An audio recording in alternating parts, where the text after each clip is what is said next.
On the morning of January 17, 1966, 4 hydrogen bombs fell out of the sky over a Spanish farming village.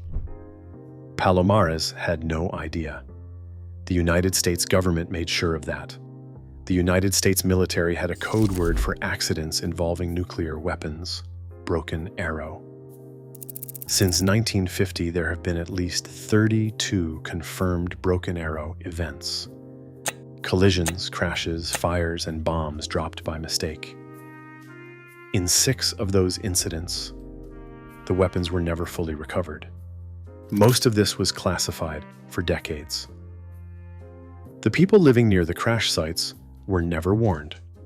Some got sick, some died, and when they tried to hold the government accountable, they were quietly paid off and told to stay silent.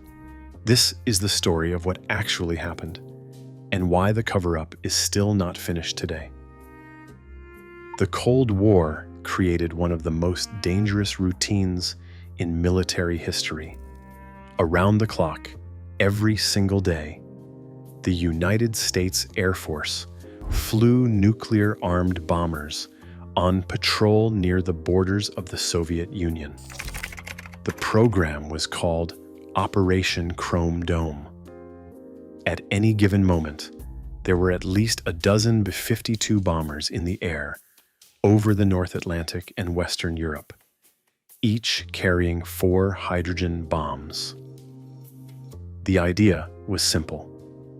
If the Soviets launched a nuclear strike, American bombers would already be airborne and ready to retaliate before the missiles even landed. The problem with keeping nuclear-armed bombers in the air constantly is that planes sometimes crash.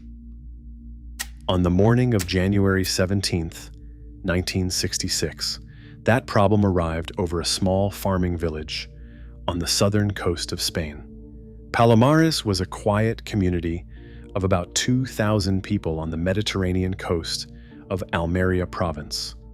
The residents grew tomatoes, fished the coast, and had no connection to the Cold War or the military buildup happening elsewhere in the world. At 10:30 in the morning, they looked up and saw a fireball falling toward them from 31,000 feet. A B-52 bomber carrying 4 thermonuclear hydrogen bombs had collided with its refueling tanker during a routine mid-air refueling over the Mediterranean coast. The tanker's fuel ignited on contact. It was destroyed instantly, killing all 4 crew members. The B-52 broke apart in the explosion. 3 of its 7 crew members died. The others ejected and survived. The wreckage rained down on Palomares below, including parts of the fuselage, pieces of the wings, and 4 hydrogen bombs. 3 bombs landed on the farmland surrounding the village. 1 fell into the Mediterranean Sea. No nuclear detonation occurred. The weapons were not armed to detonate. But 2 of the 3 bombs that hit the ground had their conventional explosive triggers detonate on impact. Those explosions were enough. They blew the plutonium cores of both weapons into fine radioactive dust and scattered that dust across the tomato fields, the streets, and the homes of Palomares.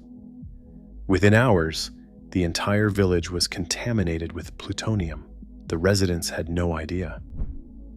American military police arrived by helicopter within hours of the crash.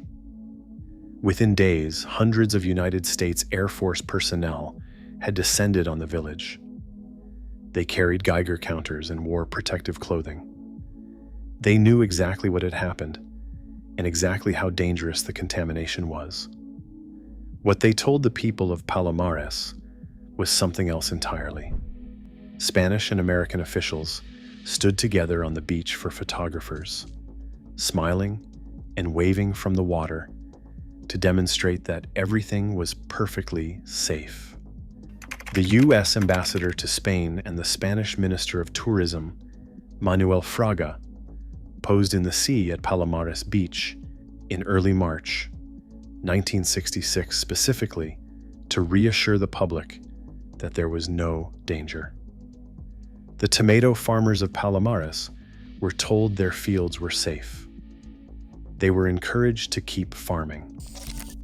Some of the most contaminated soil in the region continued to be cultivated while cleanup operations were still underway. Meanwhile, approximately 1,600 U.S. military personnel spent weeks collecting contaminated soil, debris, and pieces of the bombs with minimal protective equipment.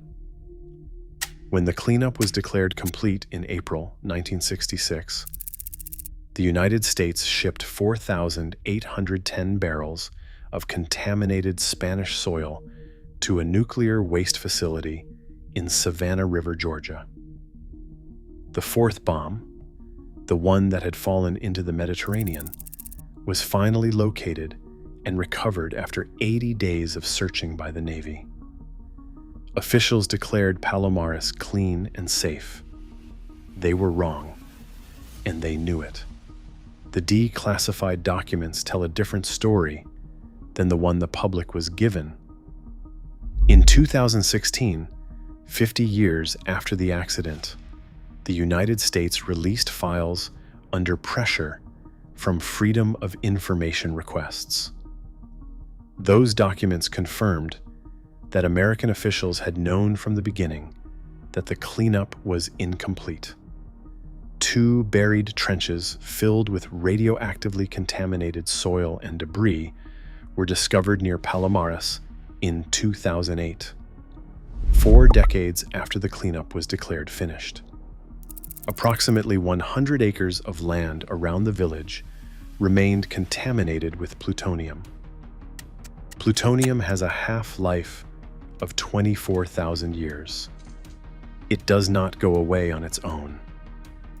The documents also revealed that the U.S. had quietly settled approximately 500 claims from local Spanish residents who said their health had been affected by the accident. Those settlements came with conditions.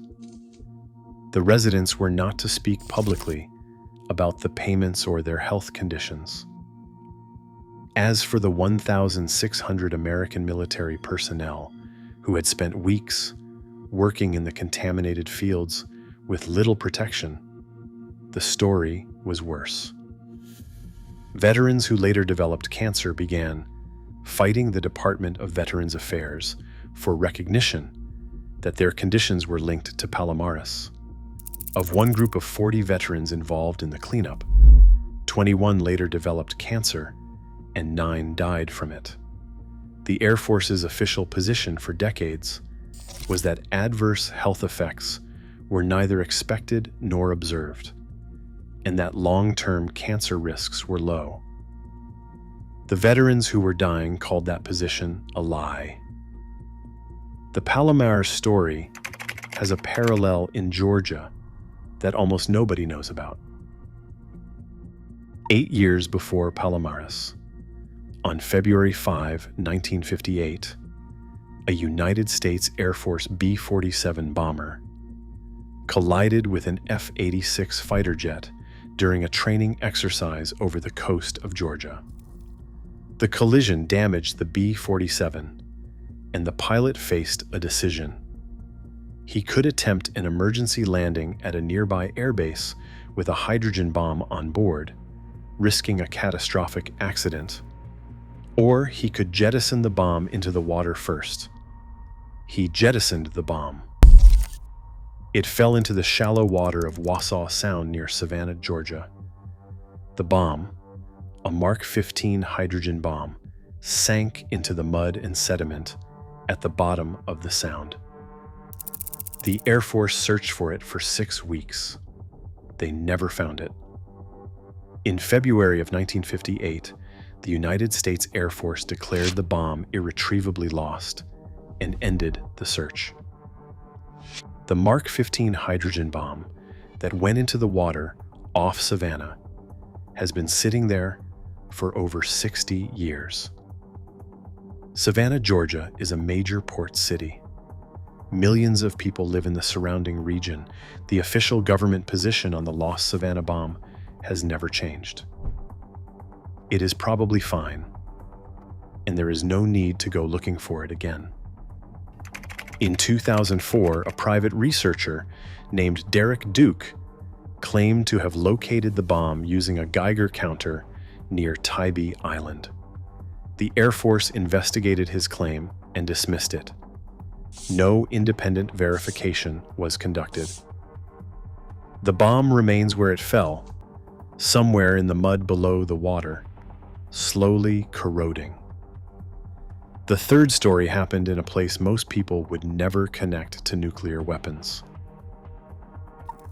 On January 21st, 1968, a B-52 bomber caught fire on board and crashed on the ice near Thule Air Base in the far north of Greenland.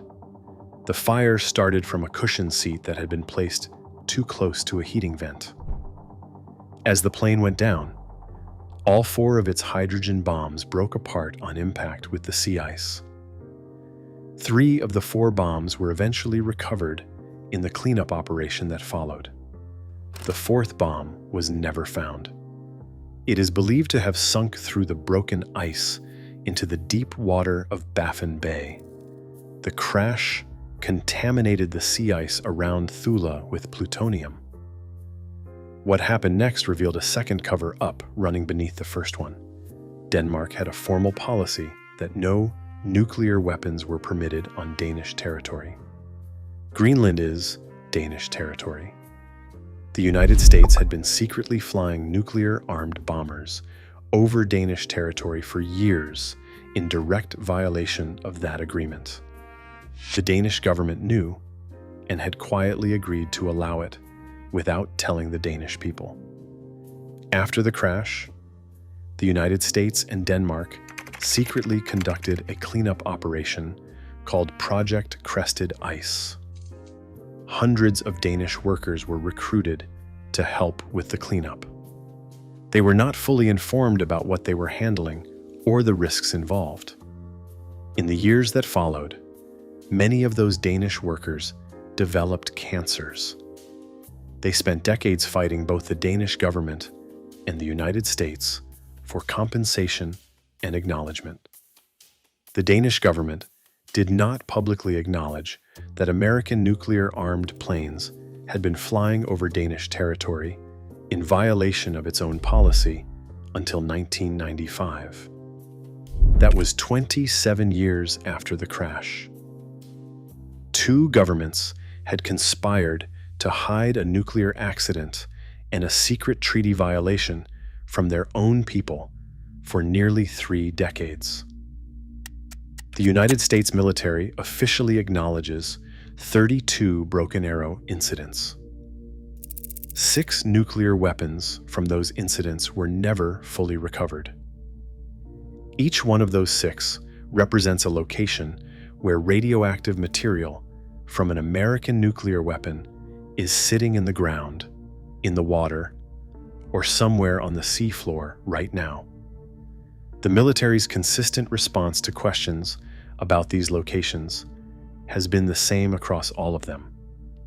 The risk is low. The situation is stable.